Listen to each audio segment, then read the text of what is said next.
আমি মনে করি যে বাংলাদেশ একটা ক্রিটিক্যাল টাইম পার করছে। এখানে সকলকেই অত্যন্ত ধৈর্য এবং পজিটিভ অ্যাটিটিউড নিয়েই আমাদেরকে ভূমিকা রাখতে হবে। বর্তমান যারা দায়িত্বে আছেন, যারা অন্যান্য প্রফেশনে আছেন, যারা রাজনীতিবিদ আছেন, সকলেরই প্রতি আমার আহ্বান জানাবে যে প্রত্যেকেই দায়িত্বশীলতার পরিচয় দেবেন এবং এমন কোনো ভূমিকা বা বক্তব্য থাকা উচিত হবে না যেটা নতুন করে উত্তেজনা এবং সমস্যার সৃষ্টি করবে। নির্বাচন অত্যন্ত প্রয়োজনীয় একটা বিষয় এবং ইন্টারিম গভর্নমেন্টের প্রধান কাজই হচ্ছে একটি সুষ্ঠু নির্বাচনের ব্যবস্থা করা এবং তার পাশাপাশি কিছু সংস্কারও আমাদের এখানে প্রয়োজন আছে, যেটা একটি সুষ্ঠু নির্বাচনের জন্য এবং সঠিক রাজনীতির জন্য অত্যন্ত প্রয়োজন। আমি মনে করি বর্তমান ইন্টারিম গভর্নমেন্ট যে রিফর্মস কমিটি করেছেন ইতিমধ্যেই তাদের সাথে সব স্টেক হোল্ডারদের মত বিনিময় হয়েছে প্রথম ফেজে।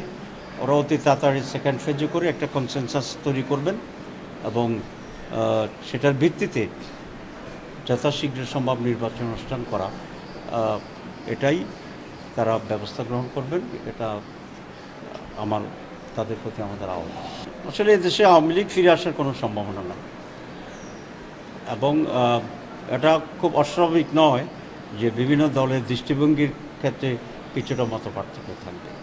আমি মনে করি রাজনৈতিক দলগুলো, বিশেষ করে মেজর পলিটিক্যাল পার্টিগুলো, তাদের ভিতরে পারস্পরিক আলোচনা হওয়া দরকার এবং এই আলোচনার ভিত্তিতেই একটা কমন জায়গায় যাতে আমরা আসতে পারি সেই উদ্যোগটি কাউকে না কাউকে নিতে হবে। আমরা তো খুব পরিষ্কার করে বলেছি যে সরকার যদি ডিসেম্বরের ভিতরে নির্বাচন অনুষ্ঠিত করতে পারে, জামাতের পক্ষে কোনো আপত্তি নেই।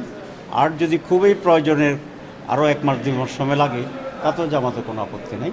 তবে সরকারের উচিত একটা সুনির্দিষ্ট রোডম্যাপ দেওয়া এবং আমরা 2টা রোডম্যাপ চেয়েছি, একটা হচ্ছে নির্বাচনের রোডম্যাপ আর হচ্ছে সংস্কারের রোডম্যাপ।